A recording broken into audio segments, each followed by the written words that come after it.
Hi guys, so for today's vlog, ituturo ko naman sa inyo kung paano kayo kikita kung may sarili kayong website. Alright, ano yung mga ways to earn kung paano ka kikita kapag may sarili kang website. By the way, this is Coach Tin. I'm a USRN and a PHRN. I'm also a QA specialist and a trainer of different BPO companies. And I'm also a website builder, at the same time digital product seller. Ngayon, i-discuss ko ngayon kung paano ka kikita kapag may sarili kang website. Libre po ito guys, makinig kayo mabuti. Ayan, kapag may own website ka, with products to offer, digital man yan o physical, pwede kang maging supplier. Yes guys, what do I mean by digital product? Digital product is like ebooks, mga Canva, mga different trackers, mga ganyan. Trackers is usually ginagamit yan sa different companies katulad ng BPO. Yan, gumagamit po kami ng tracker. Sa bawat natapos naming trabaho, nilalagay po namin doon sa tracker yung mga natapos namin. And may mga oras yun kung ilang oras namin siya natapos. So, own website with products to offer, digital product and physical product. Kapag po may mga website kayo, di ba, pag ino-offeran kayo, i-share nila sa inyo yung link. And then, doon yung makikita yung mga product nila, kung saan yung location nila. Doon po sa physical product, ang pagkakaiba po ng physical product is like, katulad nito. O, ayan. This is physical product. Kapag binenta ko ito, makikita nila to sa website ko as a picture. Ayan, as a picture muna siya. And then, syempre, kapag na-send na siya, isi-ship na siya. So, pag clinic nila yung buy now, doon na rin sila magbabayad and doon na rin sila doon na rin mangyayari yung shipping. Ayan. So, kaya, ang website, maganda siya kasi nandun na yung mga pictures and yung mga to offer ng mga products. Sabi ko, bakit pwede kang maging supplier?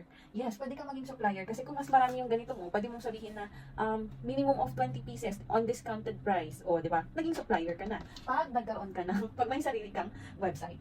Ayan. Next, owning a website, pwede kang magpa-franchising. Bakit ko naalala yung franchising? Kasi guys, lately, meron akong friend, tapos sabi niya, nag-franchise siya ng siomai. Sabi ko, anong binigay sa'yo? May mga products ba? Like, yung mismong kahon, yung mismong product ng siomai? Sabi niya, hindi. Bakit hindi? Magkano ba binayaran mo? 100,000 mahigit po yung binayaran ng friend ko. And knowing na website lang po yung binigay sa kanya, access lang po. And sinabihan siya na, the only time na na magre-release sila ng kanyang stall is when nakahanap siya ng sa mall, yung kumbaga madami talagang bumibili. And also the products and yung mga gamit ibibigay sa kanya. Kaya ako naisip, website lang pala ang katapat para makapagpa-franchising ka. Sikreto lang to ha. So, i-reveal ko na sa inyo bakit kailangan mo mag-website. Franchising, let them have website too. Yes, kunwari ako kayang-kaya ko na maghanap ng tao, making an ube cheese empanada. Tapos, babayaran ko na lang sila. And then, yung website ko, ipopromote ko na lang by sharing the link.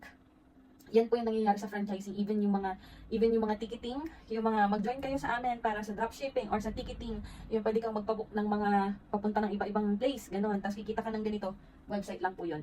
And they were able to do franchising, it's because of website. Next, sell website. Oh, bakit sell website? Bakit sell website? Yes, I had a client who asked me to make a website for him. Foreigner po ang nag-ask sa akin to make a website for him. Kasi po, yung website na yan, kapag marunong kang gumawa niyan, pwede mong i-sell yan. Yes, 30K, 50K, depende po. Kung hindi po kuripot yung foreigner na nagpagawa sa ng website, pwede mo pong i-sell yan. Hindi lang po foreigner, of course. May mga co-Filipino tayo na gusto rin yung mga sinasabihan ka na, ma'am, kasi hindi ako techie, wala akong oras para maggawa pa ng sarili kong website. And hindi ko talaga alam kung paano gawin yan. Then you could sell a website. Sabihan mo sila, sir, marunong po ako Ayan, yung advantage mo na marunong kang mag-website. Sabihin mo, yes sir, marunong po akong maggawa ng website. Ayan, so pwede mong i-sell sa mga Pinoy, 20K, okay lang din naman yan, 20K to 25K. Pero pag mga foreigner kasi medyo, yung mga yan. Syempre, kung depende kung anong klaseng website yung gusto mo, di ba? Kung masyadong maarte, ang dami pang pinapagawa, 30K to 50K. Pero kung yung customer mo ay okay naman na siya dun sa website na pinagawa niya sa'yo, kung Pinoy yan, kadalasan medyo Korean na. Magiging honest na tayo. 20K to 25K, pwede mong ibenta yung website. Or kung talagang magaling ka mag-website, why not? Presyuhan mo pa ng mas malaki, okay lang yan. Ikaw naman yung gumawa eh.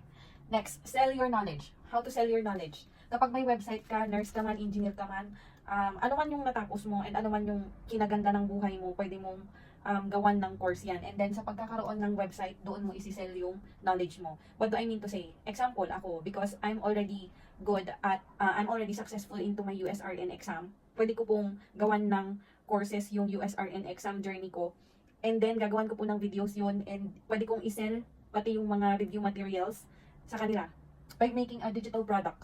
Yes, and even yung mga engineers na kunwari nagkaroon na sila ng business and naging successful sila sa business na yun, pwede po nilang videohan yung sarili nila kung paano sila naging successful with that and sell your knowledge. They could sell that videos using website. Ayan po, sell your knowledge. Or yung mga nagbe-bake, yung mga marunong mag-bake dyan, yung mga laging binabalik-balikan, yung mga na-bake nilang bread or na-bake nilang cake, you could make your videos how to bake cake, how to make a better icing. You can make videos on that and you can sell that into your website. Yes. Okay, next, be employed as website designer.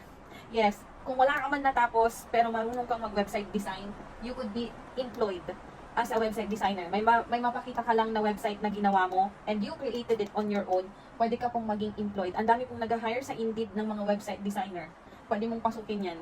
Wala ka man natapos, kung marunong kang mag-follow ng instruction, marami pong mga nasa YouTube na nagdi-discuss kung paano ka magkakaroon ng website. Pero, me, as Coach Tin and a website builder, I'm also accepting students.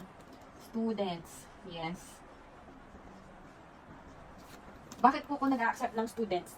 Because I have the knowledge to make website. I know how to create website. And I also, kapag nag-enroll po kayo sa akin as my student, you will be having your own website. Yes, ready, built-in. Ready, built-in. Built. Built. Sige na yan, built-in website. Para hindi na po kayo mahirapan, no? Magkakaroon na po kayo ng ready built-in website galing sa akin. Kayo na lang po maglalagay ng logo nyo, lalagay nyo doon yung niche nyo, and yung mga pictures nyo, and mga testimonies, mga ganyan. Kayo po ang mag-aayos niyan. Pero I will be giving you ready built-in website. Na i-edit nyo na lang po. Next, you'll be having ready to resell. Digital products. Ano yung mga digital products na sinasabi ko? E-books, Canva, faceless marketing. Ano ba yung laman ng e-book? Sa laman po ng e-book na marireceive nyo sa akin is, meron na doon yung review materials, IELTS, OAT, TOEFL, mga ganyan, mga pangangailangan ng mga nurses yan, hindi lang nurses o yung mga nag-abroad. And nandun na rin po yung mga even baking, pagbe-bake, nandun na rin po yung courses, pwede nyo i-resell yan. And nandun din po yung faceless marketing, kung paano ka mag-promote sa social media mo nang wala yung face mo. And next, nandun din yung mga review materials for nurses, mga NCLEX, mga libro na kailangan nila. Through phone, they can scan it. So, sulit na sulit sa akin once na you become my student. And I'm accepting student hanggang June lang po. June, before end of June, you can enroll into my course. So, dati po siyang 15,000. Yes, 15,000 po siya. Pero, dahil mag-i-enroll ka sa akin before June ha, dapat enrolled ka na. 2,800 ko po siya ibibigay. 2,800 ko na lang po siya ibibigay. Alright? Paano ka magiging website builder? Of course, I have trainings that are already recorded. Yes, trainings na recorded. Bakit ko recorded po? Kasi you can repeat it anytime, any day. Kung